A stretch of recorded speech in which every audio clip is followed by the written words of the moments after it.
Bonsoir à tous. Donc, on est réunis ici donc à la synagogue Choni Amagal à Ashdod. Bezrat Hashem, donc ce sera Bezrat Hashem, ça on n'y arrivera pas. Ça sera le mercredi à 21h, donc à la synagogue Choni Amagal, ok, rue Av 10. Ok, donc le cours, avant de commencer, j'aimerais le dédier pour la réussite de Yedidia Ben Orpaz et Tamar Levi. Un nouveau-né qu'Hachem l'aide à grandir dans les mitzvot, la Torah, Choupa, et qu'il arrive à devenir le bien-aimé d'Hachem, comme son nom l'indique, donc Yedidia, bien-aimé d'Hachem. Et l'Avdil, l'Elou Nishmat, Yolande, Zaira, Badbaya, Hachem, chez Nishmata Tiye, Tzora, Betzora Chaim. Ok, donc s'il y a un problème de son ou d'image, faites-le moi savoir, on essaiera de rectifier. S'il y a un problème avec les réseaux sociaux, ça je peux rien y faire, donc on fera avec.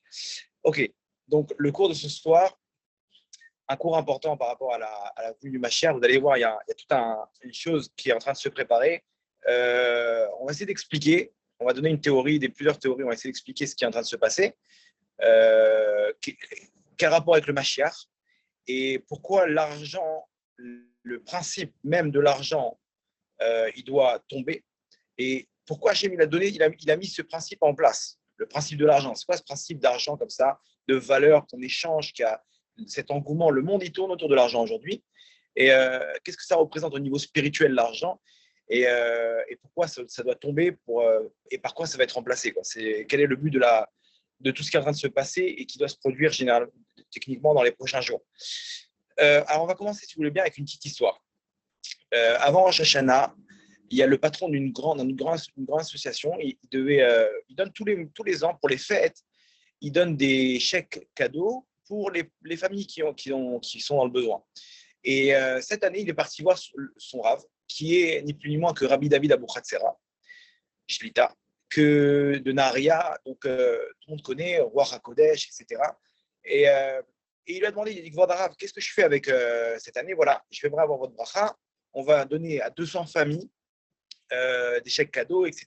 Et il lui donne les plans un peu de l'année qu'ils ont besoin de faire pour l'association. Et il lui demande sa bracha. Le Rav, il lui dit, tu as encore de l'argent dans le compte de l'association? Il lui dit, ouais, on a encore des fonds. Il lui dit, alors, vide tous les fonds et tout ce que tu peux donner comme chèque cadeau avant les fêtes, fais-le. Il lui dit, Rav, attendez, si dans l'année, dans les prochains jours, qui est dans le besoin, une veuve ou des orphelins, allez savoir, des fois, il y a des cas, malheureusement, ils ont aujourd'hui, surtout avec le corona.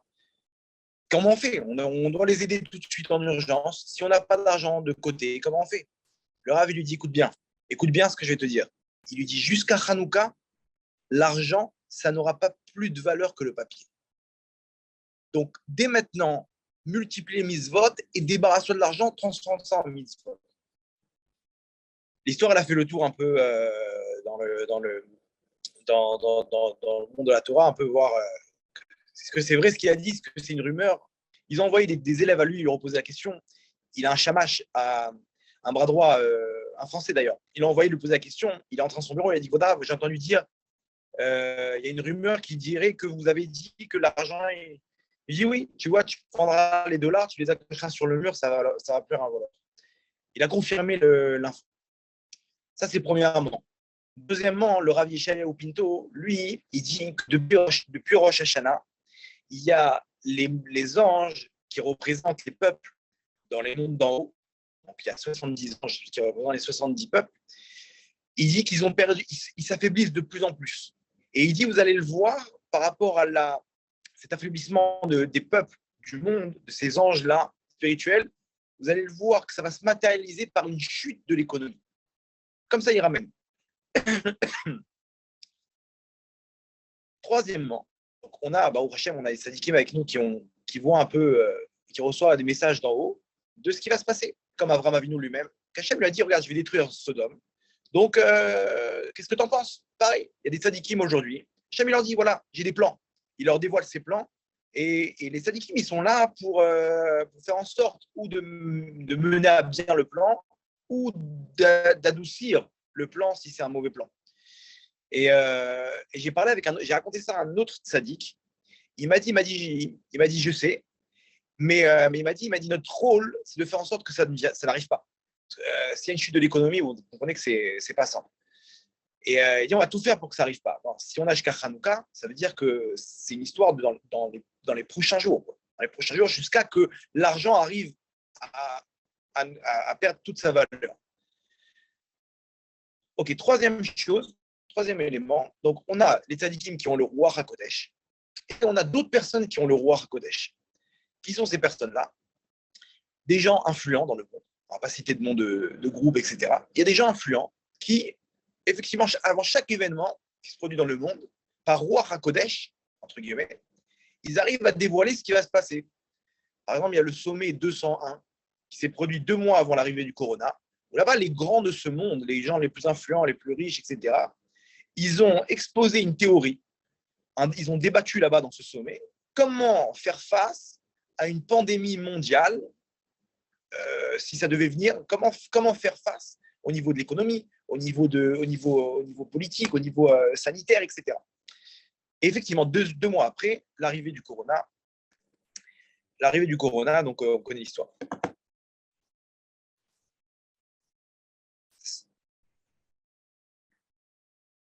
Ok, très bien. Donc maintenant, il faut savoir que ces gens-là, en juillet, ils ont fait un sommet. Un sommet de le sujet du sommet, le débat du sommet, c'était quoi? C'était comment le monde ferait face à une cyberattaque mondiale. Donc, bien sûr, la bourse qui chute, les banques qui s'écroulent, etc. Il y a en juillet. On voit ce qui s'est passé avec Facebook en début de semaine, WhatsApp, etc. On dirait qu'on nous fait des appels de phare. Bon, bizarrement, quel est le but? On va essayer d'expliquer un petit peu, etc. C'est des théories. Hein. On n'est pas en train de dire on ne connaît pas ces gens-là, on sait pas, mais on voit un petit peu, on analyse un petit peu ce qui se passe et on voit que techniquement, il y a un troisième point de certaines personnes qui ont aussi, au Hachem, des prophéties, et eux, ils annoncent bizarrement aussi une chute de l'économie. Il y a un économiste qui s'appelle Chris Hay, okay, que lui, il a une société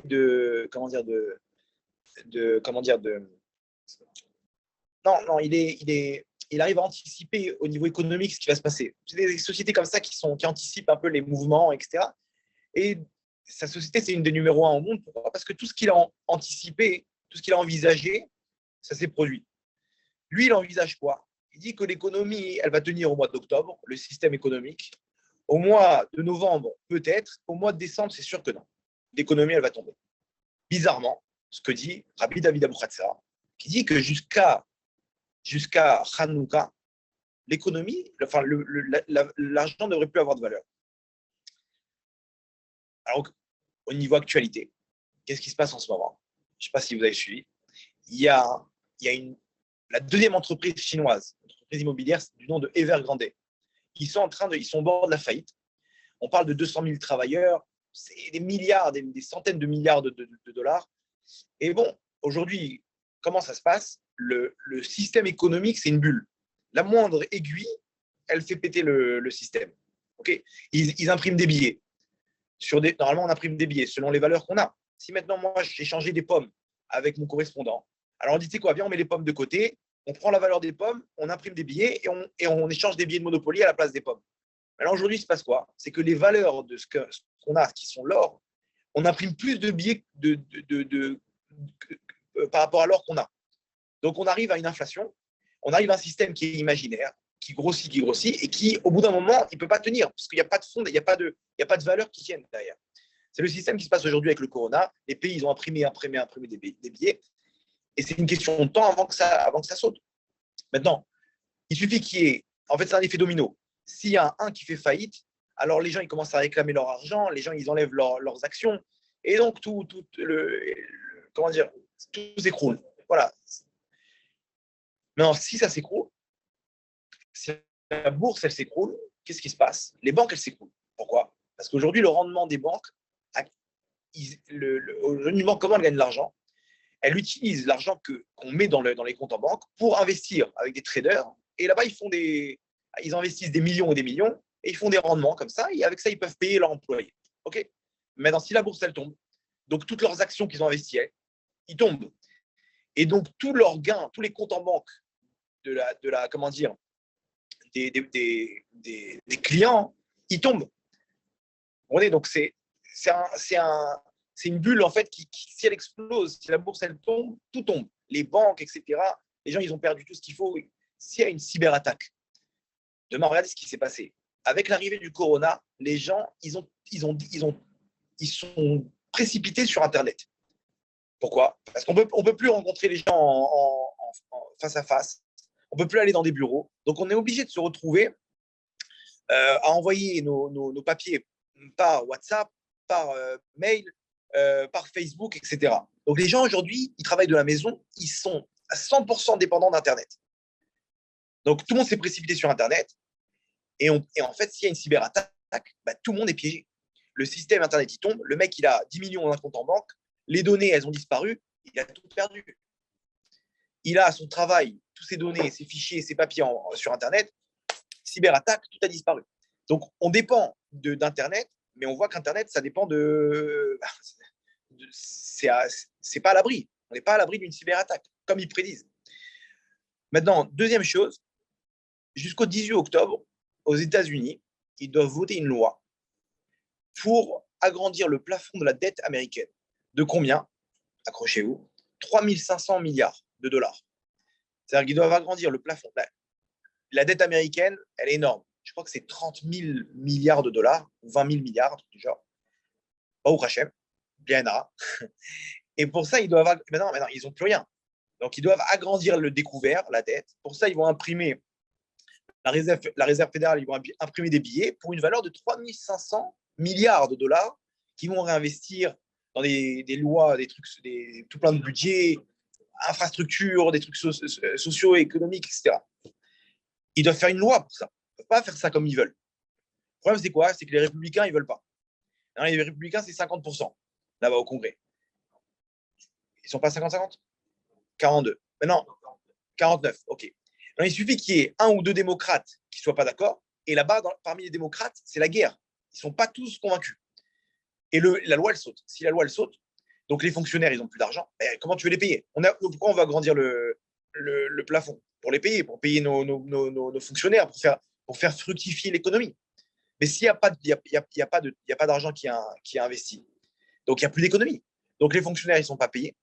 Donc les gens, donc il y a moins de budget, donc il y a moins de travail, donc il y a moins d'investissement, il y a moins l'économie, elle ne tourne pas. Donc les gens, ils n'ont plus comment dire, ils n'ont plus de salaire, ils ne peuvent plus faire de prêts, les banques, elles s'écroulent, etc., etc. Et donc, on est d'accord de dire que dans le cas où cette loi, elle ne passe pas, ce qui est pas sûr du tout, on a jusqu'au 18 octobre, ils pensent, les experts économiques, que ça pourrait être aussi un élément qui ferait basculer l'économie et faire tomber. Ils ont repoussé jusqu'à début décembre. Bon, Hanouka, je pense que c'est début décembre. Maintenant, même si elle passe la loi, même si elle passe, vous comprenez que c'est 3 500 milliards de dollars qui n'existent pas, qui vont imprimer. Donc, ça veut dire quoi? Inflation. Et inflation, c'est que j'ai 1 million de dollars, ça prend la valeur de 1 000 dollars. Ouais, parce qu'on a une différence par rapport aux valeurs qu'on a. Bon, c'est une bonne nouvelle pour les pauvres, parce que s'il a 1 million de dettes, il n'a plus que 1 000 dollars de dettes. C'est une mauvaise nouvelle pour les riches. Bon. En tout cas, voilà. Donc, on est dans une situation où les deux puissances économiques, qui sont la Chine et les États-Unis, ils peuvent tout faire basculer, effet domino, etc. Comme le disent les sadikim, comme le prévoient les grands de ce monde, entre guillemets. On voit l'actualité, on voit ce qui se passe. On a vécu le corona, les gens, ils n'ont pas travaillé. Les gens, ils étaient en faillite. On est en train d'arriver à un carrefour. Est-ce que ça va se produire ou pas? On laisse Hachem gérer le monde. Mais en tout cas, venez, on essaie de comprendre maintenant quel rapport l'économie, l'argent et l'avenue du Mashiach. Alors, c'est très simple. Déjà, il faut savoir, c'est intéressant de voir, en 2008, il y a eu un crash boursier aussi. Vous vous rappelez? Hein? D'accord. Maintenant, 2008, il faut savoir que c'était l'année de la Shemitah aussi. C'était il y a 14 ans, enfin, une partie de l'année 2009, elle est rentrée dans la Shemitah, c'était Rosh Hashanah. C'était la Shemitah. C'était une année de Shemitah, ok, de Jachère, donc comme on est maintenant. Et c'était une année aussi Méouberet. Il y avait 2 mois de Hadar. Ok, 2 mois de Hadar, comme cette année. La même configuration que cette année. Là-bas, spirituellement parlant, il y a une baisse, il y a une chute de l'économie. Le Rav Mordechai Eliyahu alav Shalom, il a essayé par tous les moyens cette année-là de ramener la Géoula. Pourquoi? Parce qu'il a compris que quand il y a une chute de l'économie, c'est un signe très très grand pour l'avenue du Mashiach, comme on va expliquer dans la suite du cours.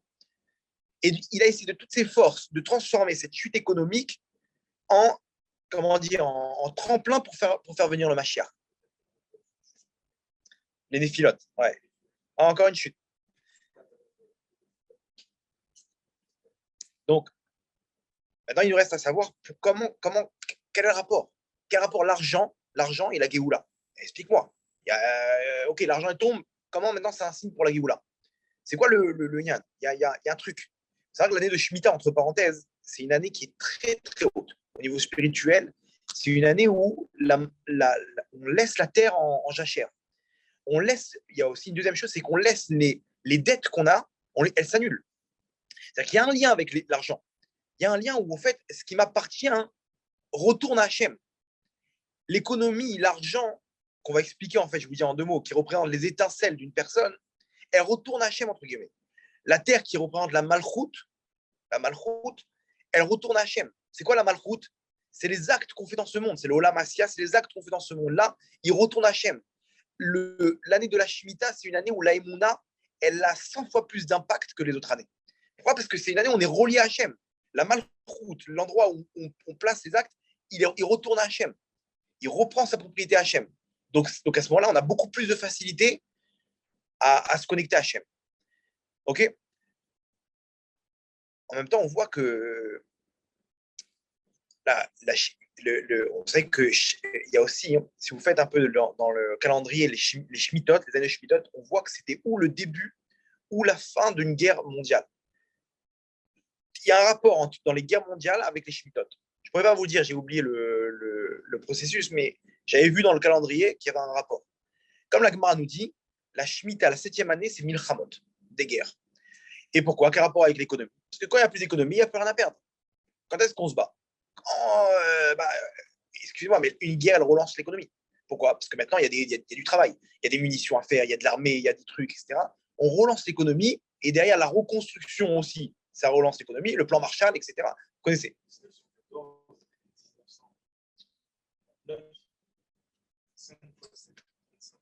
Alors voilà, 2 Shemitah.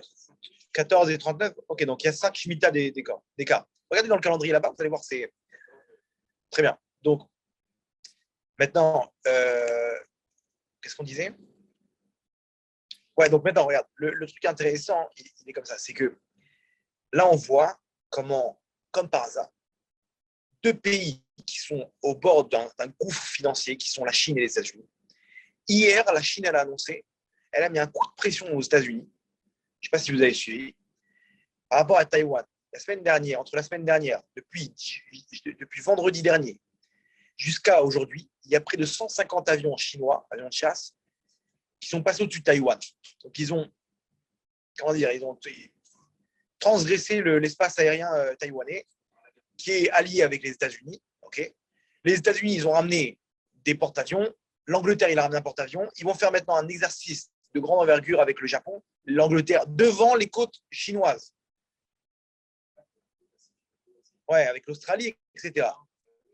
La Chine, elle annonce hier, communiqué aux États-Unis, pour les États-Unis, ne vous mêlez pas de notre confrontation avec Taïwan, parce que ça pourrait engendrer, il serait possible que ça engendre une 3e guerre mondiale. Comme ça, l'annonce. Imaginez-vous le communiqué. Est-ce que ça va le faire ou pas? Il y en a qui disent que Biden, il est pro-chinois, c'est grâce à eux qu'il est passé, etc. Bon, bref, en tout cas, c'est peut-être un leurre. Mais en tout cas, il est clair que 2 pays qui sont au bord du gouffre financier, ils n'ont rien à perdre. Donc, rentrer dans une guerre, entre parenthèses, une guerre de grande puissance, je ne pense pas que c'est une guerre nucléaire.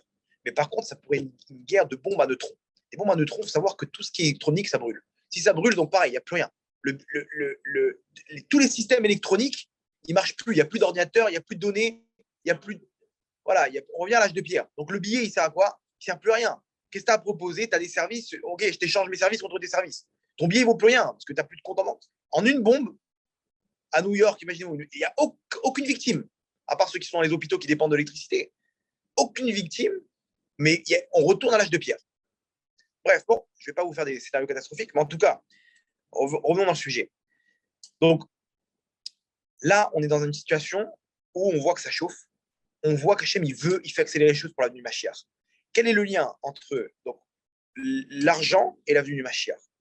Ça, c'est ce qu'on doit essayer d'expliquer maintenant dans la suite pour voir qu'il y a un lien étroit entre les deux. Entre parenthèses, beaucoup de tzadikim parlent du 6 Rejvan. Le 6 Rejvan, le Vav Rejvan, c'est mardi prochain. Ils disent que là-bas, il devrait y avoir un événement de grande envergure dans le monde. Peut-être, allez savoir si ce n'est pas ça. Ce n'est pas un tournant dans ce qui doit se passer au niveau d'économie. Ça sort le combien le mardi? Ça sort le 4. Bon, on est le 7. Alors, attends, je vais vous dire. Mardi 12, ouais, c'est ça. Donc, bon, Bezrat Hashem, de lundi soir à mardi, comme ça, il parle de prier, il y a des décrets, etc. dans le monde. Bref, entre parenthèses, je vous le transmets si vous voulez. Alors voilà, Mar Cheshvan, pourquoi on appelle Mar Cheshvan? Le mois de Cheshvan, on l'appelle Mar. Mar, ça veut dire amer. Pourquoi? Parce qu'il n'y a rien, il n'y a aucune fête. Maintenant, l'Ati de Lavo, c'est le moment où il y aura une fête parce que c'est là qu'a commencé la construction du Beth Amikdash. Il y a un projet, je ne peux pas vous en parler encore, mais il y a un projet de début de construction du Beth Amikdash. Il y a des gens de Tzadikim qui ont pris un projet entre les mains incroyable. Et bon, je vous en dirai plus et que ça risque de commencer d'ici une semaine. Allez savoir si ce n'est pas le temps qu'il faut. Ok, on revient à notre cours. Ça, c'était au niveau économie. Au niveau économie, ok, sur Zoom, vous entendez? Tout va bien? Je crois que c'est bon. Hein. Je ne m'y connais pas trop, mais. Ok, maintenant, ça c'était au niveau actualité, au niveau de ce qui se passe. Maintenant, on passe au niveau cours de Torah. Quel rapport? Comment expliquer ce qui est en train de se passer maintenant? Alors, il y a écrit dans la Gemara que En ben David ba achetirle pruta minakis. Je traduis. Le Mashiach ne peut venir que lorsque la pièce aura disparu de la poche. En gros, le sens simple, c'est quoi? On est ruiné. Le Mashiach, il doit venir dans un moment où on sera ruiné. OK? Donc, s'il y a une chute de l'argent, donc on voit que c'est écrit noir sur blanc que c'est le moment où le Mashiach doit venir. Il nous reste à savoir pourquoi, quel est le lien. Mais c'est écrit noir sur blanc. En ben David ba achitirle pruta minakis. OK? Très bien. Alors maintenant, à nous de savoir que représente l'argent au niveau spirituel. On comprendra donc maintenant le pourquoi du comment. Pour ça, il faut expliquer l'histoire avec Yaakov Avinu. Yaakov Avinu, il arrive chez Lavan, ok, et là-bas, il demande à travailler chez Lavan 7 ans. Bon, il s'est fait dépouiller, tout le monde connaît l'histoire. Il s'est fait dépouiller par le fils d'Esav, ok. Il avait des biens, il devait faire le même scénario que son père Yitzhak quand il a récupéré sa femme, donc qui est sa mère, donc la mère de Yaakov, Rivka. Il est venu avec de l'argent, Eliezer. Ils ont soudoyé leur père, ils ont accepté. Il est reparti avec Rivka et ils se sont mariés. Yaakov, il est venu pareil. Il est venu avec des biens, de l'or et de l'argent, des biens. Il a rencontré Eliphaz. Donc, c'était après qu'il avait volé les brachot, les bénédictions à Esav. Il rencontre Eliphaz. C'est qui Eliphaz? Le fils d'Esav. Il lui dit, écoute-moi bien. J'ai l'ordre de mon père de te tuer. Maintenant, Yaakov, c'était un guerrier. Il aurait pu se battre.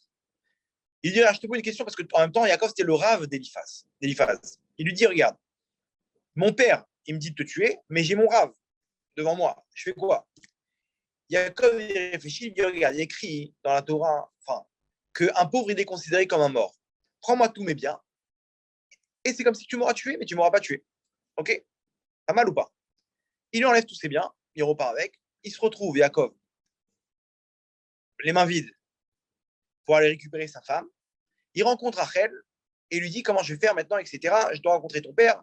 Maintenant, Lavan, le père de Rachel, c'est quelqu'un qui a soif d'argent. Lui, il attend les diamants, il attend l'oseille. Il voit qu'Yaakov, il est venu les mains vides. Mais attends, il y a un problème. Qu'est-ce qu'on va faire maintenant? Yaakov, il lui dit, écoute, demande-moi ton salaire. OK, fixe-moi un salaire. Je travaillerai pour toi. Il lui dit, je travaillerai 7 ans pour toi, pour ta fille Rachel. OK. Alors, 2 secondes. 7 ans. Pourquoi 7 ans? Pas mal, la Shemitah. 7 ans, il avait un calcul par rapport à la Malchoute, qui devait arriver aux 7 Sphirot. Encore une fois, peut-être ça rejoint la Malchoute de la Shemitah, pour récupérer Rachel, qui représente la Malchoute. Récupérer. OK. Après, bon, il se fait arnaquer. On lui donne Léa à la place de Rachel.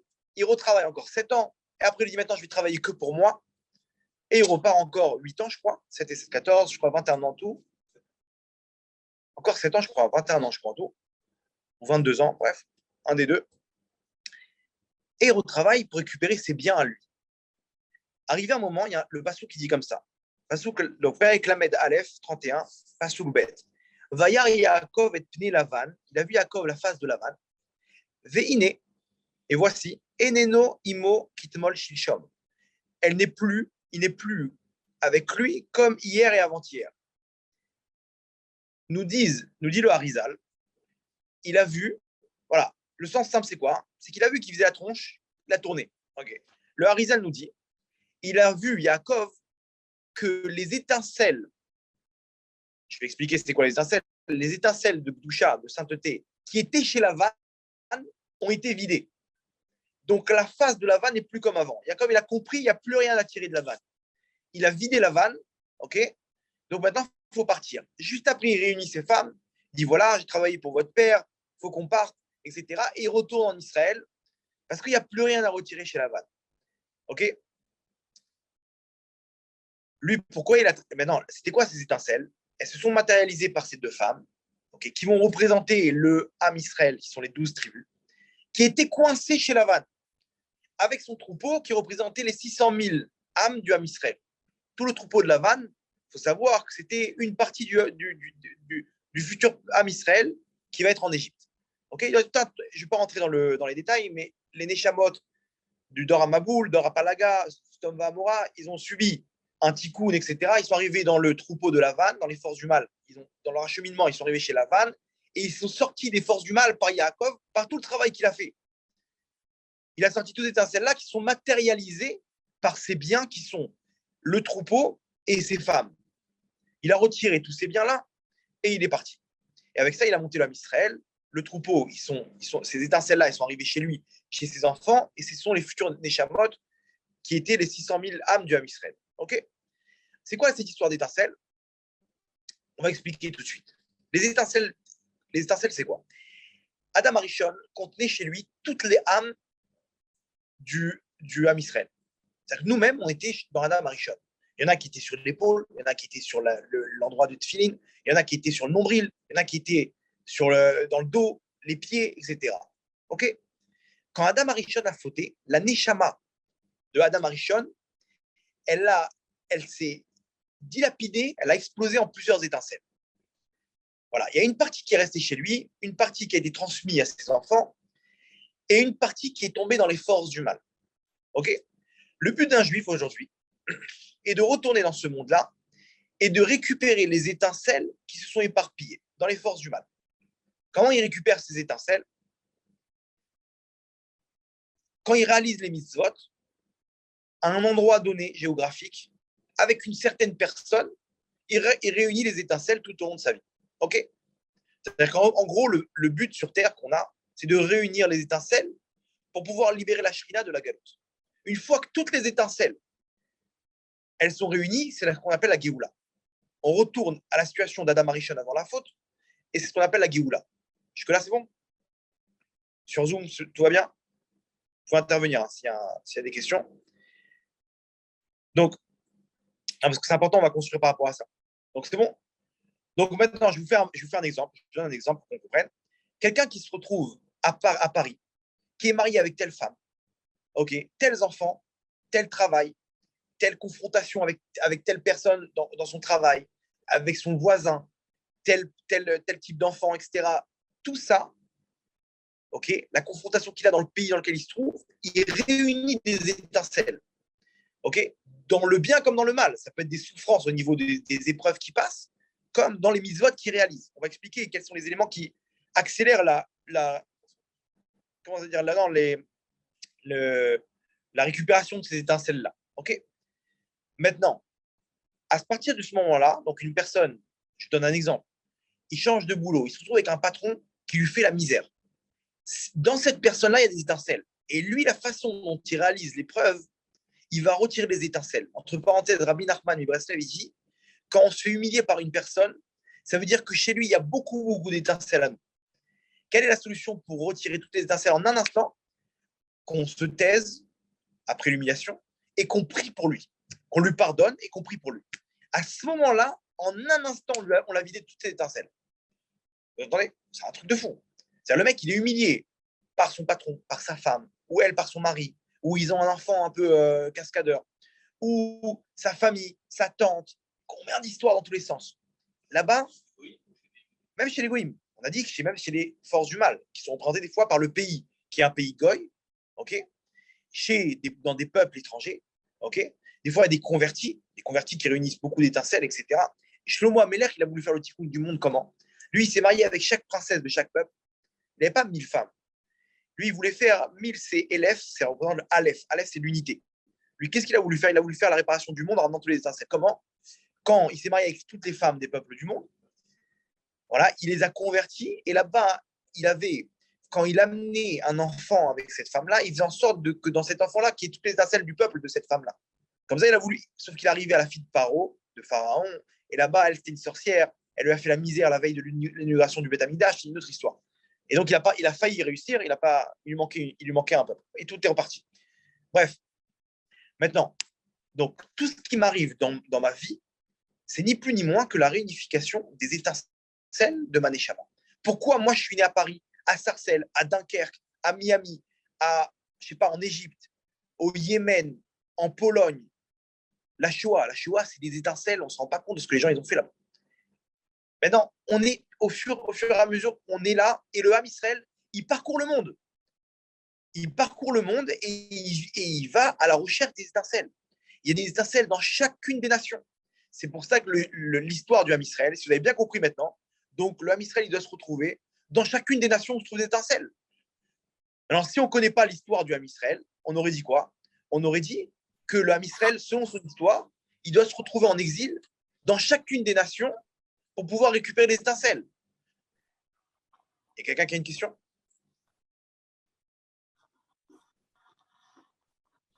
Ok. Non.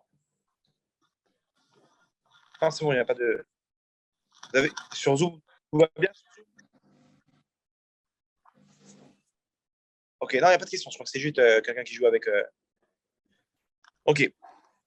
Maintenant, venons voir l'histoire du Ham Israël maintenant. Venons se pencher sur l'histoire du Ham Israël et on voit le Ham Israël, il était en Égypte. Après, il s'est retrouvé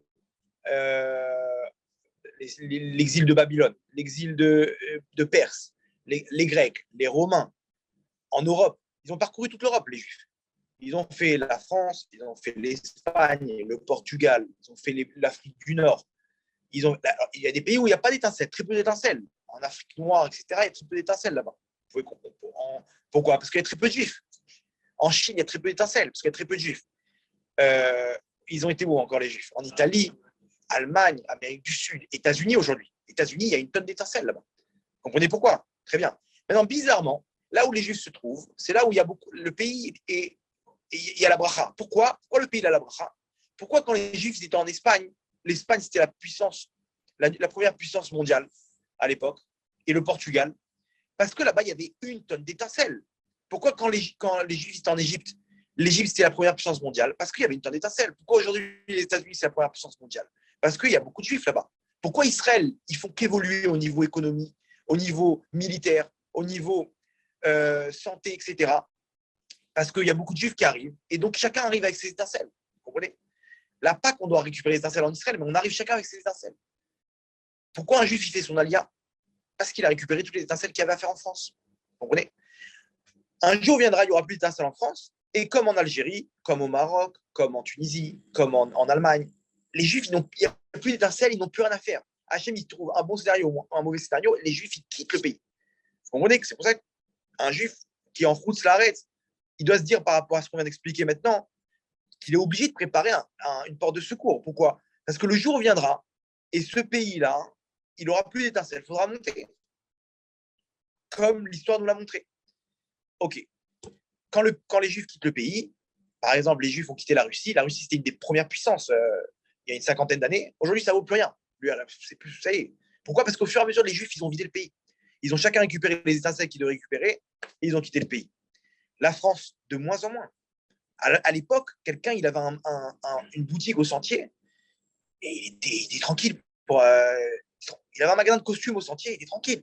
Aujourd'hui, ils sont obligés de faire des coups du président pour gagner leur argent. Pourquoi? Parce que c'est plus aussi simple qu'avant. Bref, l'Allemagne, l'Angleterre, etc. Ok, donc ça, c'est le principe des étincelles. Maintenant, Yaakov, lui, il avait les étincelles du Ham Israël, ok, qui se sont. Donc, tout l'Am Israël, d'abord, ils sont arrivés dans les forces du mal terribles, énormes. Une des forces du mal très, très dures, ils sont arrivés dans ce monde-là, c'était l'époque de Noach. Ok, Dor Amaboul, le déluge. Tellement qu'ils étaient imprégnés des forces du mal, ils ont fauté, tout le monde connaît l'histoire. Ils sont revenus après, Dor Apalaga, la tour de Babel, la tour de Babel. Ok. Ils sont revenus Sodome. Là-bas, ils ont été détruits encore. Et chaque fois qu'ils sont détruits, ils se purifient, Ils sont arrivés après chez Lavan. Yaakov, il récupère toutes ces étincelles-là. Ces étincelles, elles se matérialisent dans les deux filles de Lavan, les quatre plus exactement, avec les servantes, qui sont les demi-filles, qui sont les filles des servantes, en fait. Mais c'est aussi les filles de Lavan. Donc, les deux servantes, plus Rachel et Léa, plus tout le troupeau qu'il a récupéré Yaakov, ok. Tout ça selon les étincelles de Yaakov. Un élément bizarre, il y a une fiole d'huile qu'il oublie Yaakov, il retourne la chercher. Pourquoi? Parce que c'est des étincelles, il ne peut pas quitter ces étincelles-là. Ces étincelles plus loin, elles vont faire l'époque de Hanouka. Ces mêmes étincelles. Ok. Donc, on récapitule. C'est un peu technique, ok. C'est un peu des éléments kabbalistiques, ok, les étincelles, mais il faut comprendre que tout ce qu'on fait, c'est un jeu vidéo mondial. On récupère vous vous rappelez dans Mario, là, les petites pièces. Ok, pareil, un juif, il réunit des pièces. Il réunit des pièces au fur et à mesure. Ou par l'intermédiaire de la Torah et des mitzvot, et à ce moment-là, c'est beaucoup plus rapide, ou par les épreuves qu'il vit. Il passe des épreuves et il se retrouve à droite, à gauche. Il se retrouve à faire des contrats au fin fond de la France. Là-bas, il fait une bracha. Là-bas, il met les tefilines. Pourquoi le rabbi il a envoyé les Chabad? Il les envoie à travers le monde. Le rabbi, il sait très bien où il y a des étincelles. Il dit maintenant, toi, tu vas ouvrir un Bet Chabad là-bas. Pourquoi? Parce qu'il voit là-bas une tonne d'étincelles. OK? Et il envoie. Et là-bas, effectivement, il y a des mecs qui se retrouvent en Thaïlande, des juifs dans tous les sens. Et là-bas, ils viennent, ils ouvrent un Bet Chabad. Pourquoi? Parce qu'il y a une tonne d'étincelles. Le mec, il a fini. Pourquoi il se retrouve en Thaïlande? Pourquoi il décide d'aller en Thaïlande en vacances? Parce que là-bas, il y a des étincelles. Vous comprenez? OK. Une fois qu'on a récupéré les étincelles, ces étincelles, elles se matérialisent dans mes biens matériels. Donc, au niveau, que ce soit mon argent, ou mes biens, ma maison, ma voiture, mes enfants, la femme que j'ai, tout ça, ce sont la matérialisation de mes étincelles. OK? Et vous voyez que comment dire, les tzadikim, ils ont beaucoup de biens, que ce soit des bâtiments, des yeshivot, des kolélim, ils ont des royaumes, ils ont des empires. Il y a des gens, ils ont des empires. Comment il a fait ça? Il a réuni les étincelles de ce qu'il a dans sa neshama. Il a tel tzaddik, c'est le fruit de telles étincelles qu'il a récupérées. Ces étincelles à lui qui se matérialisent maintenant par son fils, par sa fille, par ses petits-enfants, par ses biens. Alors vous allez me poser une question entre parenthèses. Alors, quelqu'un qui fait ni Torah mitzvot et qui est riche, c'est quoi? C'est tous ces étincelles? Non, lui, il reçoit des forces du mal. Il reçoit des forces du mal, c'est bien, mais ce n'est pas des étincelles. Quelqu'un qui fait tchouva, généralement, il reçoit ni l'un ni l'autre.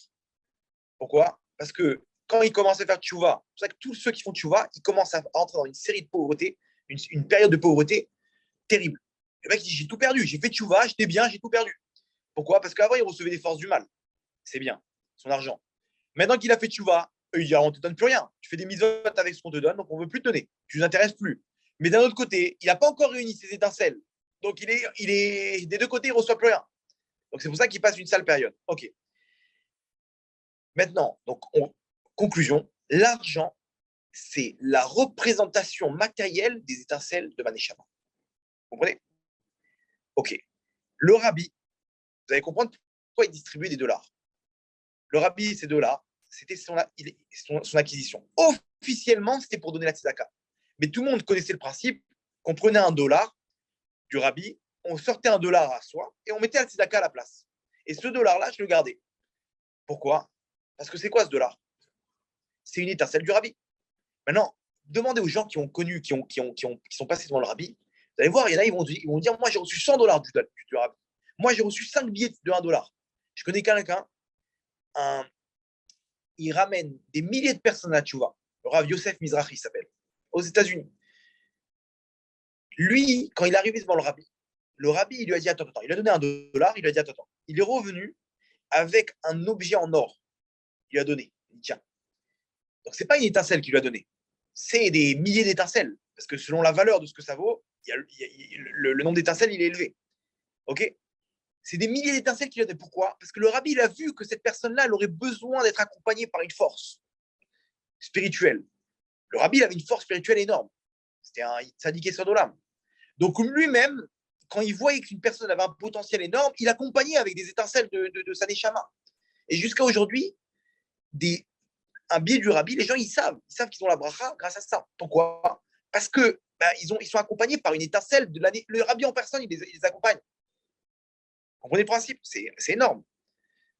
Ça, faites une vente aux enchères d'un billet du rabbi, c'est minimum 5 000 euros. Minimum. J'ai un ami, il a fait un gala pour son association. Il a un ami à lui qui avait 20 dollars du rabbi. Il lui a dit, je t'en prie, fais un don d'1 dollar pour l'association. Il a fait un don.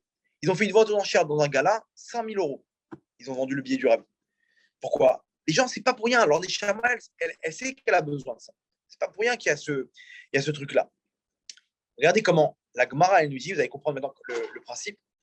La Gemara nous dit que le vol, si j'ai du vol chez moi, j'ai volé de l'argent. OK? À quoi ça ressemble? La Gemara nous dit que ça ressemble à un œuf d'un oiseau. Il est chez moi, mais viendra un jour où il va éclore et l'oiseau, il va s'échapper. Pourquoi? Attends, vous comprenez? Parce que si j'ai volé cet argent à une personne, j'ai volé quoi à cette personne? J'ai volé une partie de ses étincelles. OK? Si j'ai volé une partie de ses étincelles, coûte que coûte, avant qu'il quitte ce monde-là, elles doivent revenir chez lui. Donc cet argent-là, il doit sortir de chez moi dans tous les cas. Comment? Indirectement. Le mec, il va investir, ça va sauter, l'argent, il va sortir de chez lui, il va retourner chez son propriétaire. Donc, quelqu'un qui vole, il faut qu'il comprenne que cet argent-là, il est chez lui temporairement. Demandez à chaque personne qui ont fait des arnaques. Je connais une personne, il m'a dit, il a ouvert un call center, il m'a dit, il y a une fille qui est venue chez lui, elle travaille dans le Forex, le vrai Forex, Hachem Yerachem. Elle lui a dit, allez, je touche 20 000 shekels par mois. Il lui a dit non, lui, il a dit combien vous touchez par mois, etc. Et 20 000 shekels. Il lui a dit, vous savez qu'ici, vous n'allez pas atteindre les 7-8 000 shekels. Maximum 10 000 shekels si vous travaillez bien. Elle dit, je sais, mais je m'en fiche. Il dit, pourquoi? Il dit, parce que j'ai gagné 20 000 shekels par mois et je ne voyais pas l'argent. J'avais zéro bras. L'argent, il rentrait, il ressortait. Je demande à chaque personne. Il y a des gens, ils ont fait des arnaques. Ils ont des milliers, des centaines de milliers d'euros chez eux. Ils peuvent rien faire avec. Parce qu'ils sont suivis. Ils ont la mafia, ils ont la banque sur eux. Donc, ils sortent billet par billet, ils font leurs courses avec. Et ils tremblent de peur. Il y en a qui sont en prison aujourd'hui, on connaît l'histoire. Bref. Donc, quelqu'un qui vole, sache un truc. Ce qui te revient, tu l'auras. Si cet argent-là ne te revient pas ou on t'a pris, c'est que ce n'était pas des étincelles. N'aie pas peur. C'est des étincelles qui étaient chez toi, qui ne t'appartenaient pas, qui sont revenues chez leur propriétaire. Donc ici aussi, entre parenthèses, on peut comprendre au niveau Emouna que la Parnassa qui est fixée à Rosh Hashanah, c'est par rapport à mon rôle sur Terre.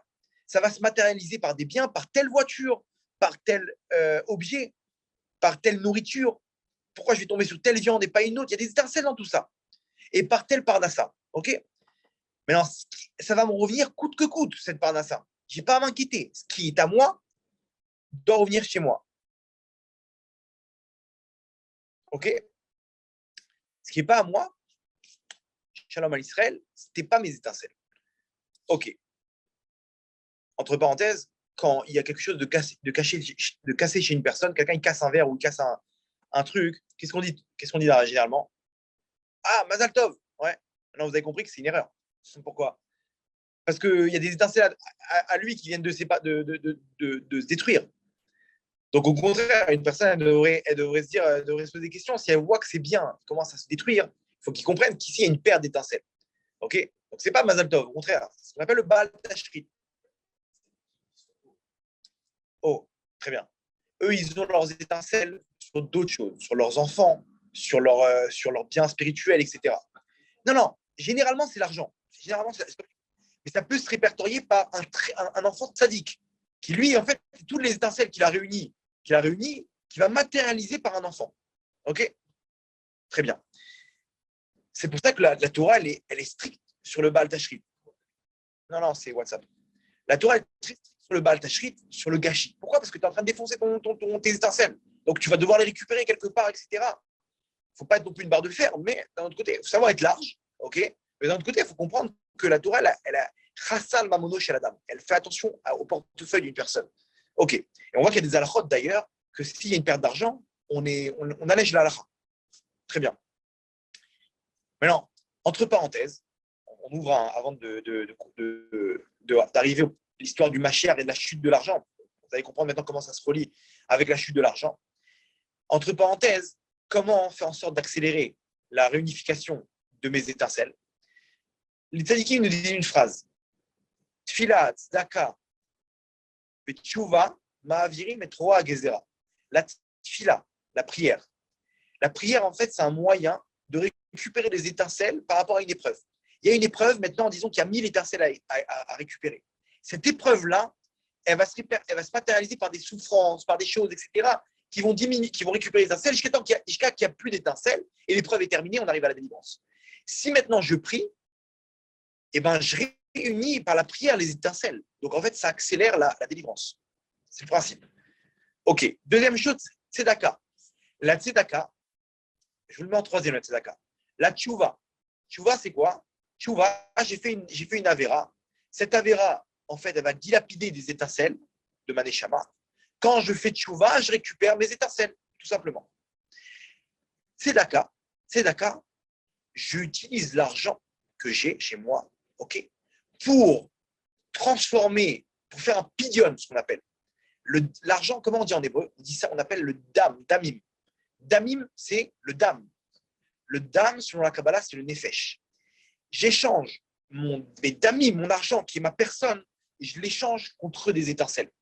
OK? Qui est mon nefesh, qui fait partie de ma neshama, le nefesh de ma neshama. OK. Plus exactement, ce n'est pas la tzedaka, selon la Kabbalah, c'est le pidyon nefesh. Pidyon nefesh, voilà, le rachat de mon âme. Comment? Comprenez bien maintenant. Quand je donne de l'argent par la tzedaka, je rachète par les étincelles que fait cette mitzvah de tzedaka, je rachète par mes damim, mon damim qui fait référence à dam, qui est le nefesh, qui est une partie de mes étincelles de ma neshama qui représente le nefesh. En gros, quand on fait un pidyon nefesh, alors aujourd'hui c'est une catastrophe, ils font des pidyon nefesh un peu partout. Selon la Kabbalah, il y a un truc spécial à faire. Il faut 160 pièces d'argent. Il faut faire ça le matin. OK? C'est quelque chose de très compliqué. Il y a des kavanotes, mais on n'est pas obligé de faire des kavanotes. Le Rabbi Nachman, il donne un truc à dire, mais il y a certaines caractéristiques à faire. Donc, c'est minimum 160 shekels, parce que ça représente 160 pièces, etc. C'est des allusions, des secrets de la Torah. OK. Maintenant, quelle personne fait le pidyon nefesh aussi? S'il y a l'amour du Ham Israël, c'est beaucoup plus rapide. Un jour, il y avait des gens qui me demandaient pour des pidyon nefesh. Enfin, j'avais envie de faire des pidyon nefesh par rapport à plusieurs épreuves. Je suis parti voir un Rav qui est pro dans ça. Je lui ai dit que votre Rav, il y a telle personne qui a besoin de pidyon nefesh. Il m'a expliqué le cas. Enfin, il m'a demandé de lui expliquer le cas. Je lui ai expliqué le cas. Après, il m'a dit non, je ne te fais pas le pidyon. Je lui ai dit pourquoi, votre Rav? Il m'a dit fais-le toi. J'ai dit non, si je viens vous voir, c'est que vous êtes plus apte à faire des pidyon nefesh. Il me dit non. Il me dit un élément dans le pidyon nefesh qui est Avat Israël. Il faut aimer le Ham Israël pour avoir une force encore plus grande pour libérer les étincelles de cette personne qui fait la tzedaka. Il dit maintenant, comment tu me racontes l'histoire? Tu as beaucoup plus de force que moi, parce que tu es très attaché à cette personne. Comment dire, tu me parles de cette histoire-là comme c'est hyper important. On dirait que c'est ton fils, on dirait que c'est ton frère. Donc il m'a dit, fais-le, même si au niveau des cavanotes, c'est moins important. Il m'a dit, l'amour que tu as pour cette personne-là, comment tu veux l'aider, il y aura beaucoup plus d'impact. Donc, euh, donc voilà, donc ça c'est la parenthèse, comment accélérer la réunification des étincelles d'une personne. Maintenant, revenons à ce qu'on disait. Comment, bon, entre parenthèses, vous avez compris que quelqu'un qui fait la Torah les misotes, il arrive beaucoup plus rapidement à ces étincelles qu'une personne qui se laisse guider par Hachem. Ok, maintenant, vous allez comprendre pourquoi, quel rapport entre la venue du Mashiach, ok, maintenant on va atterrir. Ok, tout ça, c'est qu'une introduction. L'actualité, ce qui se passe, on récapitule, si vous voulez bien, avant de donner la réponse, le lien. On voit que, selon les tzadikim, selon l'économie actuelle, l'actualité, etc., on voit que le monde, il se dirige vers une crise économique majeure, un crash boursier et une perte de l'argent, où l'argent arrive à une inflation où il va valoir que dalle. OK? Quel rapport? Alors, on nous a dit qu'il y a un rapport avec la venue du Mashiach, que lorsque la prouta, lorsqu'on va arriver à une chute de l'économie, c'est le moment où le Mashiach, c'est un temps qui est propice à la venue du Mashiach. Pourquoi? Parce qu'on a expliqué, on a introduit que les étincelles qu'une personne récupère sont ni plus ni moins la matérialisation des biens d'une personne, dont l'argent. OK. Maintenant, on va atterrir pour réunir les pièces du puzzle, si vous le voulez bien. Je vous laisse un petit suspense avec. Alors, là, vous allez comprendre. On a dit quoi? Que c'est quoi le principe? C'est que lorsque toutes les étincelles du monde elles sont récupérées, le Mashiach vient. Comment comprendre que c'est un signe quand il y a une chute économique? S'il n'y a plus d'argent dans le monde et que l'argent ne vaut plus rien, ça veut dire quoi? C'est la preuve qu'il n'y a plus d'étincelles. Donc, une chute économique, c'est la preuve que juste après, normalement, s'il n'y a plus d'argent dans le monde et que l'argent ne vaut plus rien, ça veut dire qu'il n'y a plus d'étincelles dans le monde. S'il n'y a plus d'étincelles dans le monde, ça veut dire qu'on est à un moment où on est à la ligne d'arrivée avant la venue du Mashiach. C'est où on arrive, comme a voulu faire le Rav Mordechai Eliyahu en 2008. De toutes ses forces, il a essayé de ramener la venue du Mashiach, il n'a pas réussi. Okay, il est parti juste après d'ailleurs. Où on n'y arrive pas et les forces du mal, c'est un bras de fer en fait. Et les forces du mal, elles arrivent à reprendre le dessus et réinjecter des étincelles par rapport à des avérotes ils vont faire chuter le Ham Israël et ils font et donc il y a des étincelles qui sont réinjectées et on repart pour encore de la galoute. Vous comprenez? Donc en fait, c'est une bonne nouvelle. C'est une épreuve qui est très dure. Mais c'est une bonne nouvelle parce que si on a compris que les étincelles, c'est représenté matériellement par l'argent et par les biens d'une personne, si tout s'écroule, ça veut dire qu'il n'y a plus d'étincelles dans le monde. S'il n'y a plus d'étincelles dans le monde, ça veut dire qu'on arrive à. Regardez maintenant comment ça s'explique. En ben David pas, pruta minakis. Le machin ne peut venir que quand il n'y aura plus d'étincelles dans le monde. Il n'y aura plus de proutotes, il n'y aura plus de pièces. C'est-à-dire qu'il y en aura, mais il n'y aura plus de valeur. Ce billet-là, tu l'accroches sur le plafond, sur le mur. Tu as compris le principe? C'est énorme. C'est un signe majeur de la venue du Mashiach. Le fait qu'il n'y ait plus d'argent, c'est un signe pour la venue du Mashiach. OK? Entre parenthèses, on peut expliquer ça avec la crypto-monnaie. Pourquoi? Il n'y a plus de pièces dans la poche. OK? Pourquoi? Parce que maintenant, elle est sur Internet. Entre parenthèses, ce qu'ils veulent faire, eux, c'est un système sécurisé où eux, ils vont redistribuer l'argent. Ces grands du monde, là, influents, eux, ils veulent faire tomber l'économie. Tout simplement pourquoi? Pour racheter derrière les actions et contrôler toutes les 500 plus grandes sociétés. Et après ils vont proposer eux-mêmes, ils vont dire, regardez, on n'est pas à l'abri d'une cyberattaque. On va faire nous un système on va redistribuer nous l'argent, ok, parce que toutes les valeurs ont été perdues, ont été volées, etc. Donc nous on va redistribuer l'argent et on va devenir esclave de ces personnes-là. Comme ils veulent faire, ils vont nous dire si tu ne fais pas vacciner, tu ne reçois pas ton argent. Si tu ne fais pas telle et telle chose, tu ne reçois pas ton salaire. Parce que c'est eux qui vont contrôler. Genre, ils vont venir pour le bien du monde, faire un nouvel ordre mondial, ok. Mais d'un autre côté, ils veulent contrôler le monde. Ça ressemble à quoi? L'exil d'Égypte. Deuxième chose, pourquoi maintenant la Gemara dit dans Avodah Zarah, avant la venue du Mashiach, pendant 9 mois, Malchut Harisha, elle va diriger le monde. C'est quoi Malchut Harisha? C'est le royaume des Rishaïm, quoi. Il y aura une puissance qui va diriger le monde. Ok, pendant 9 mois avant la venue du Mashiach. Il se peut que ces gens-là, eux-mêmes, ils vont prendre en otage le monde. Comment? Ils ont commencé peut-être avec le corona. Tout le monde aujourd'hui sait que le corona, c'est quelque chose qui vient d'un laboratoire. D'où ça vient? Tout ce qui se passe derrière avec les vaccins, qu'est-ce que c'est les vaccins? On ne sait pas, on ne va pas relancer le débat, etc. Mais derrière l'économie, c'est la prochaine étape. Ces gens-là, ils annoncent, ils ont des programmes et ils veulent prendre le monde en otage. Maintenant, nous, on va se retrouver prisonniers, en esclaves. Comment ça s'est passé en Égypte? Quand on va comprendre que d'un coup, ces gens-là, ils ont capturé le monde, ils ont kidnappé le monde, et on va se dire, on est perdu. On va se rendre compte que peut-être que, va savoir ces produits qu'ils nous ont injectés, ces vaccins, etc., qu'ils ont fait. Là, allez-nous. Et on va se dire, mince, qu'est-ce qu'on fait maintenant? Et là, on va lever les yeux vers le ciel. Peut-être que toute cette histoire, pendant 9 mois où la Malchut Harisha va diriger, ça va permettre à Israël de lever les yeux vers le ciel et de dire Hachem, on veut de ta Malchut à toi. On veut de ta royauté à toi. On veut que toi t'amènes le Mashiach. On ne veut pas que ceux qui nous dirigent. Comme ce qui s'est passé en Égypte. Hachem, il a dû serrer la vis, serrer la ceinture pour qu'on crie de toutes nos forces qu'on veut qu'il nous libère. Et il se peut. Donc, premier élément, l'histoire des étincelles qu'on a expliqué. Deuxième élément, Hachem, il peut serrer la ceinture par l'intermédiaire de ces gens-là pour qu'on puisse crier de toutes nos forces qu'on veut la venue du Mashiach et faire accélérer les choses. Pendant 9 mois, ça peut être terrible, etc. Comme on voit que c'est en train de se monter. OK. Entre parenthèses, l'histoire de Facebook là, qui a sauté là, en début de semaine, c'est un appel de phare énorme, énorme. Genre, c'est un problème de configuration, etc. Mais ils veulent nous faire comprendre, regardez, c'est bizarre, il y a des grésillements là, ça tient pas la route. 7 milliards, il a perdu presque. Les gens, ils savent, ils ont leur argent sur leur compte en banque, ils sont tous sur Internet. Si ça continue, ces histoires-là, ils vont retirer leurs trucs, etc. Et c'est pas pour rien, je pense, ce qui se passe. Troisième chose, l'argent, c'est une force aussi. Le mauvais côté de l'argent, c'est quoi? C'est la Avodazara des temps modernes. L'idole des temps modernes, c'est quoi? C'est l'argent. L'argent, à l'époque, quand on allait voir une idole, elle avait une force spirituelle qui avait la capacité de me donner ce que je voulais.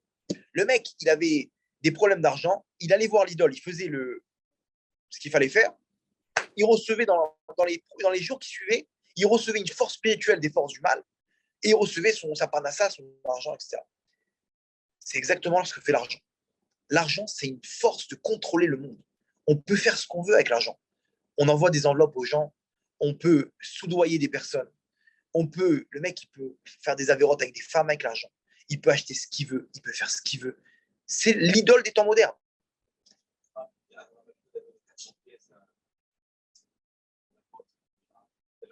Voilà, exactement. On voit que dans la Torah, on veut acquérir avec l'argent. C'est pas pour rien. Le kinyan dans la Torah, c'est je veux mettre mes étincelles là-bas. Parce que sinon, elles appartiennent aux forces du mal. Exactement. Entre parenthèses, selon la Kabbalah, il ne faut pas recevoir des cadeaux. Il faut toujours mettre une pièce.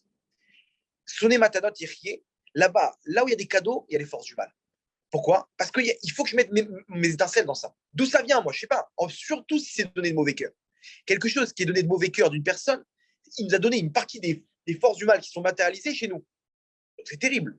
Qu'est-ce que tu fais? On t'a offert une montée à la Torah, mets une pièce de 5 shekels à tzedaka derrière pour la montée. Prends rien gratuit. Mets un shekel, surtout sur les mitzvot. On t'a offert un étrog, un loulav, tu lui dis, je t'en prie, prends un shekel, c'est important pour moi, pour pas recevoir de cadeaux, c'est un truc, c'est important pour moi. C'est un principe qu'on a chez nous. OK? Cadeau d'anniversaire, c'est compliqué.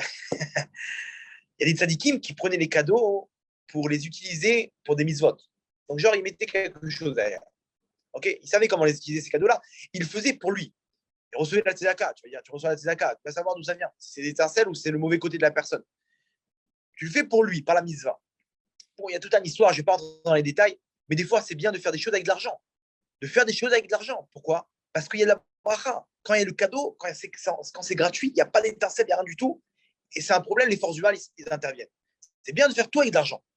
Tu veux faire un truc, tu donnes un billet, tu fais n'importe quoi, il y a une bracha spéciale. Tu mets tes étincelles dedans. Donc, il y a plus d'influence. OK. Donc, troisième chose, La Avodazara. Hachem, il veut détruire la Avodazara des temps modernes. C'est quoi? Le mauvais côté de l'argent. Donc, il y a le bon côté, c'est les étincelles. Le mauvais côté de l'argent aujourd'hui, ok, le côté négatif de l'argent, c'est l'Avodazara des temps modernes, l'idole des temps modernes. Aujourd'hui, les gens, si on leur. Le corona, il a un peu détruit ça. Les gens, ils ont compris que même si tu as de l'argent et que tu veux faire le plus grand des mariages, eh ben, s'il y a un confinement, ben, tu te retrouves avec 50 personnes. Donc, ton argent, il ne sert à rien. Et même si tu as comment dire, le mec, il est milliardaire, il peut être sous respiration, sous appareil respiratoire à l'hôpital à cause du corona et du Covid. Son argent, il ne change rien. Il ne change rien, ton argent. Tu ne peux pas avoir un appareil plus perfectionné que ça. Donc, les gens, ils ont commencé à comprendre que les choses, elles ne dépendent pas de l'argent. Si demain, l'argent, il ne vaut plus rien, là, les gens, je peux vous dire que d'un coup, ils vont recevoir une gifle d'humilité. D'ailleurs, d'un coup, tout le monde va devenir humble. Tout le monde va être au même niveau. Il n'y aura plus d'Avodazara. On va dépendre que d'Hachem. Comme Hachem il dit là-bas, à la fin des temps, El Lano Almi Lechaen, et là, la vie chez Hachem. On va arriver à une situation de pouvoir dépendre que d'Hachem. Pas de ton argent, pas de ton médecin, pas de ton avocat, de rien, que Hachem. On y est. Si maintenant l'argent il saute, on y est. Vous comprenez que c'est le principe. Donc, troisième élément, la Géoula, elle peut venir, j'ai expliqué dans les cours de Tov Hachem là-bas, avec l'histoire de Shah Hanoun des Touma, okay, le 50e degré d'impureté, pour y sortir, pour arriver à la Géoula, qui est le 50e degré de Gdusha.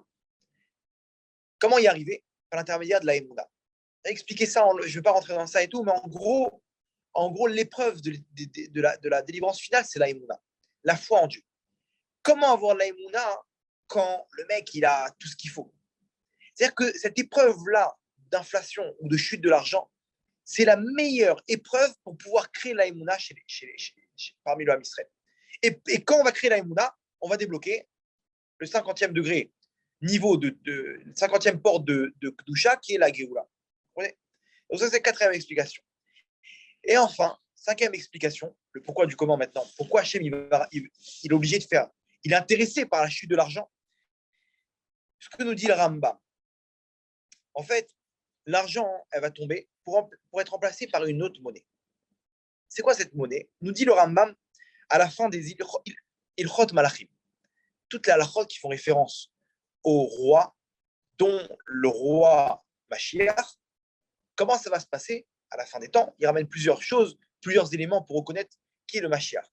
Et il nous dit comme ça le Rambam, à la fin, dernière halacha, halacha et Perek 12, Perek Shtem Esrei, Ilchot Malachim, Perek Yudbet, Ilchot Malachim, Melachim, halacha he. Regardez ce que nous dit le Rambam sur la venue du Mashiach. Ou Beoto Azman, batterie faible, 10%. Hein? Suspense. Hein? On a le temps pour conclure. Ou Beoto Azman, et à ce moment-là, Lo Yesham, il y aura pas là-bas, Lo Ra'av Velo Milchama, ni de faim, ni de guerre. Velo Kina, Vetacharut, ni jalousie, ni concurrence.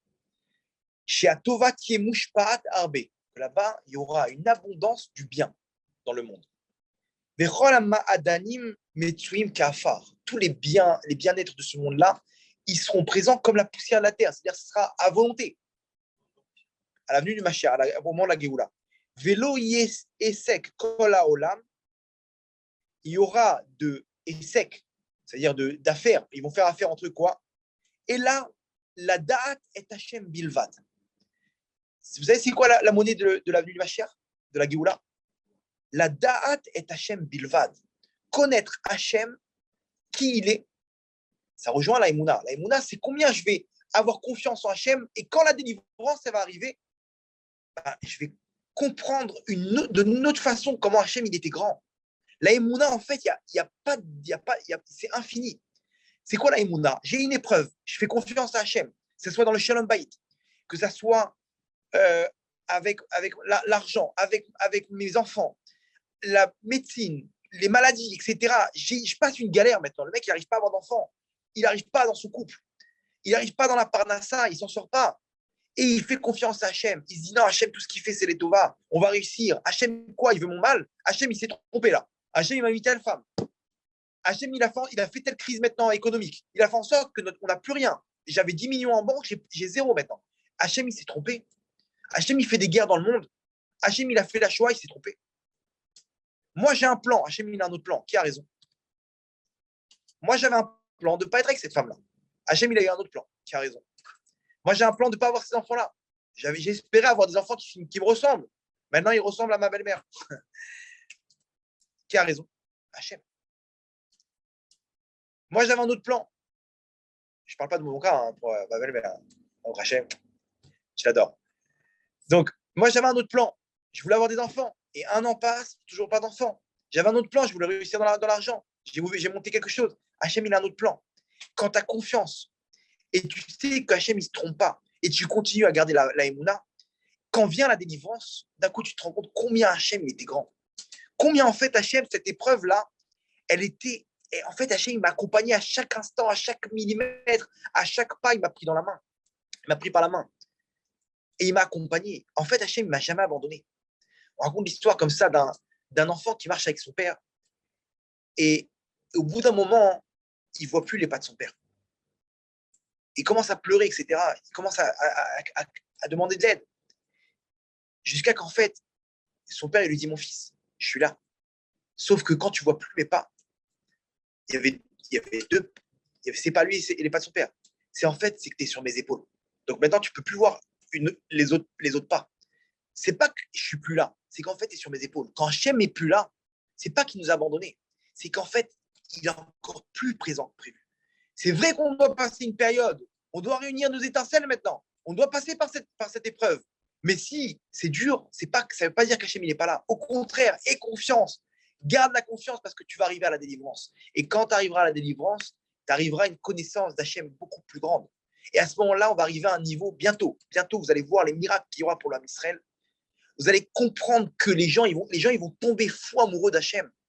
Ceux qui auront cette émouna, ils auront entre eux dans leur poche de l'or. Vous allez voir que les rabbinim qui vont parler d'émouna, ils vont arriver à avoir une monnaie, la monnaie que les gens vont se disputer. Pourquoi? Parce que les gens auront soif de connaître Hachem. C'est quoi cette lumière? Vous comprenez que la Géoula, c'est une lumière énorme que Hachem il va étendre dans le monde. Que les Juifs ils vont être témoins de ça, ils vont subir dans le bien la lumière d'Hachem de la Géoula. Et quand une personne elle aura ça entre les mains, ça va être une recherche comme de la drogue. Les gens ils vont chercher cette lumière comme de la drogue. Donc celui qui aura une connaissance d'Hachem plus grande que l'autre, ben, il va être quelqu'un qui sera au-dessus de tout le monde parce qu'il va donner cette lumière-là plus que les autres. Donc ceux qui ont subi les pires épreuves pendant la galoute, sachez que au moment de la Géoula, ils vont avoir entre les mains une monnaie qui va remplacer l'argent. Donc vous comprenez qu'Hachem il est en train d'enlever cette monnaie qui contrôle le monde, qui est l'argent, pour remplacer par une monnaie qui est quoi? Comme nous dit le Rambam, la date est Hachem. Il n'y aura plus de faim, il n'y aura plus de guerre. Pourquoi il y a des guerres aujourd'hui? À la fin, pourquoi tout ce monde-là, il tourne? À cause de l'argent, à cause du pouvoir, à cause des honneurs qui est représenté par l'argent.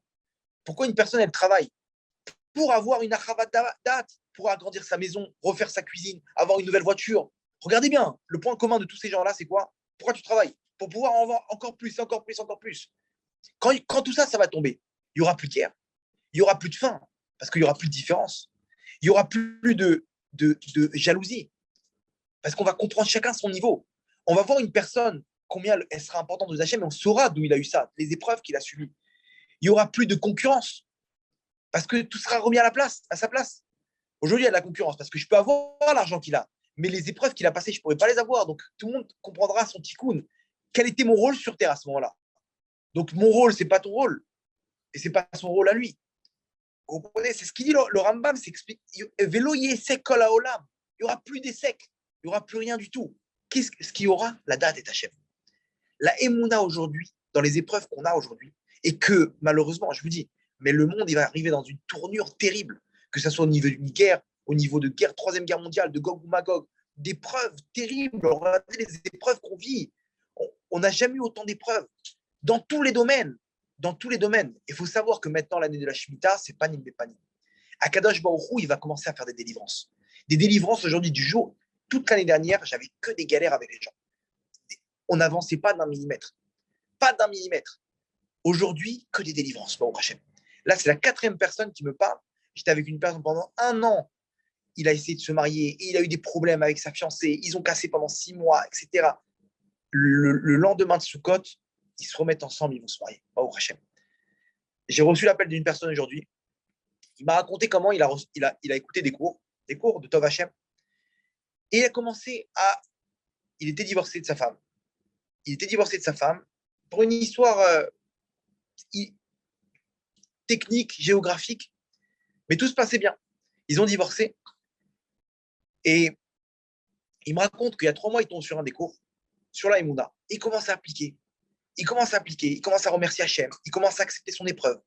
Il commence à faire ce qu'il faut, etc. Il reçoit un coup de fil de sa femme, son ex-femme, qui lui a même envoyé un des cours. Il m'a dit, j'ai eu la claque de ma vie. J'ai compris qu'en fait, j'ai raté ma mission. Ma mission, c'était cette femme. J'ai pas voulu accepter qu'Hachem, il était là pour moi. J'ai accepté l'épreuve. J'ai remercié Hachem. J'ai commencé à prendre ma mission. J'ai espéré retourner avec cette femme pour pouvoir reprendre ma mission. Il m'a dit, je reçois un coup de fil. Elle me dit, quelles sont tes conditions? Je veux reprendre. Vas-y, viens, on met tout à plat et on se remarie. Bezrat Hachem, il m'a appelé aujourd'hui pour me raconter l'histoire et me dire qu'ils vont se remarier.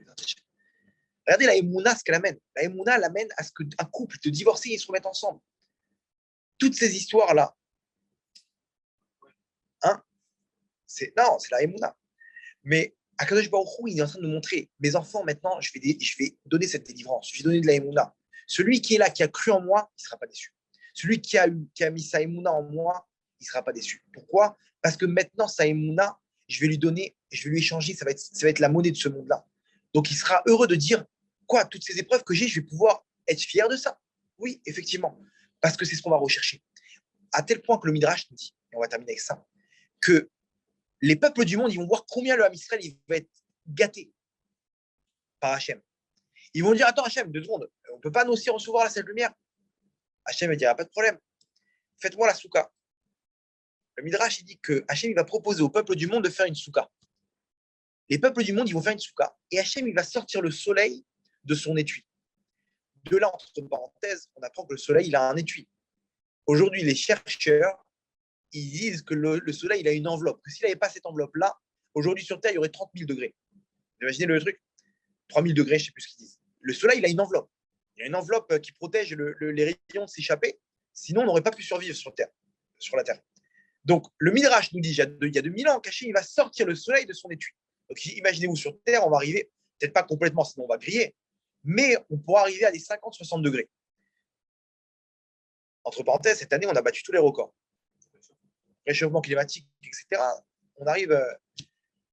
Les goïms, ils vont être dans leur sous-côte. OK. Comme nous, il y aura sous-côte. Et d'un coup, wow, il fait chaud là. Attends, il n'y a pas de climatisation, il n'y a pas de. Maintenant, nous, on va griller aussi. Mais eux, qu'est-ce qu'ils vont faire? Allez, vas-y, c'est bon, ça m'a saoulé. Ils vont sortir, il y a marqué là-bas, ils vont, comment dire, ils vont envoyer balader la souka.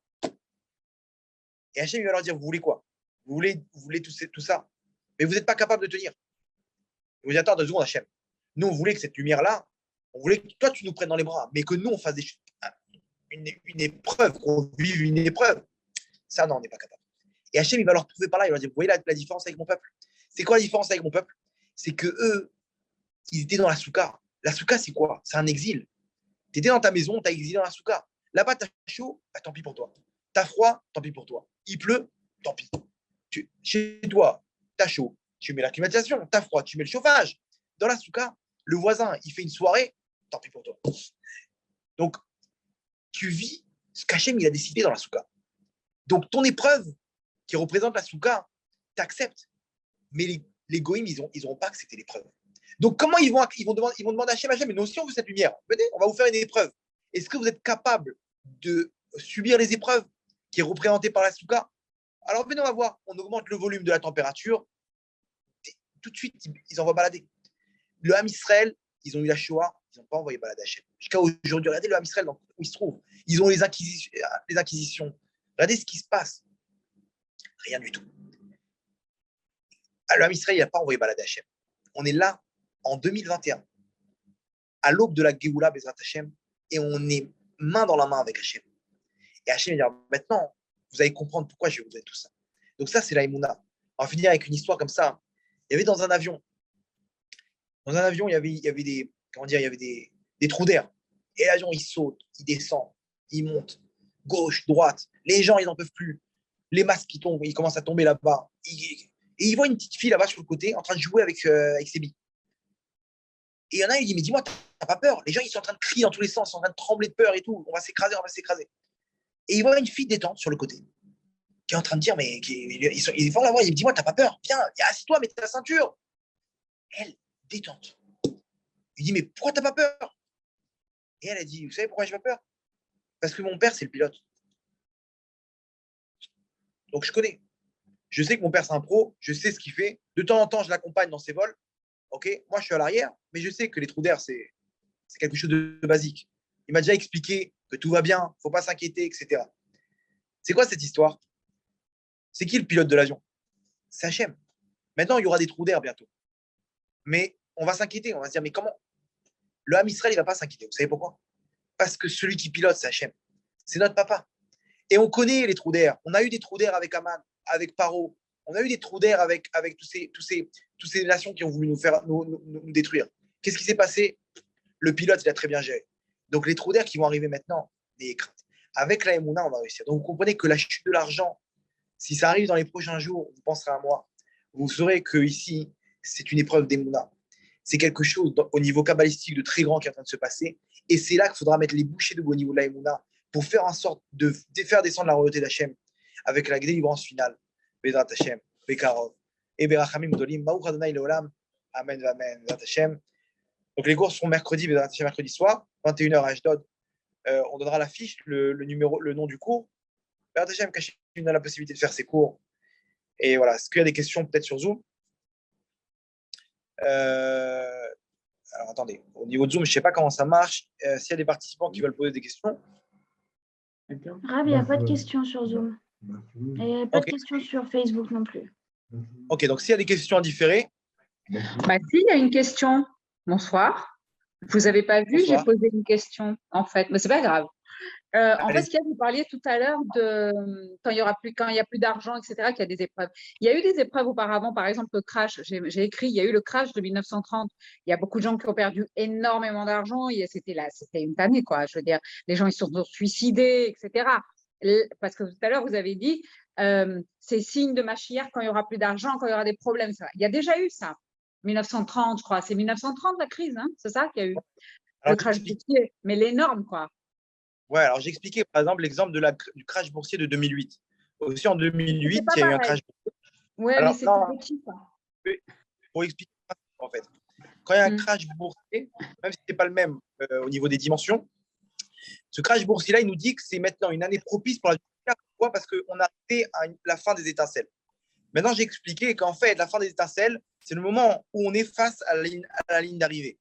Cette ligne d'arrivée-là, on va dire que le du mal, c'est là qu'ils vont décupler leur force pour nous y empêcher. Comment ils vont nous y empêcher? Ils vont faire fauter le Ham Israël, okay, à plusieurs niveaux, de façon à ce que quand le Ham Israël il faute, les étincelles, elles se dilapident, okay, et elles retournent dans les nations du monde, etc. Et on repart pour un tout. Donc, ça ne veut pas dire forcément qu'un crash boursier, c'est l'avenue du Mashiach, mais c'est un signe propice pour nous dire qu'on est devant la ligne d'arrivée. Alors, c'est un bras de fer. Est-ce qu'on va y arriver ou pas? Comme j'ai expliqué en 2008, le Rav Mordechai Laou, il a tout fait pour y arriver, il n'a pas réussi. Donc, si maintenant il y a un crash boursier, vu les éléments avec le corona, tout ce qui s'est passé dernièrement, etc., on voit que le monde, il arrive à sa fin. On voit qu'il n'y a pas d'issue, on voit qu'il n'y a rien du tout, etc. On voit qu'Hachem, il a pris les commandes de ce monde-là. Donc, s'il y a un crash boursier, il y a un crash économique, on peut se dire par là que c'est peut-être un moment propice et à ce moment-là, mettre les bouchées doubles. Vous avez compris? Oui, merci. Avec plaisir. Ok, en tout cas, s'il y a d'autres questions, en différé, vous pouvez les poser sur les réseaux sociaux et on se fera un plaisir de répondre. Baruch Adonai Leolam. Amen, amen. Merci, Rav.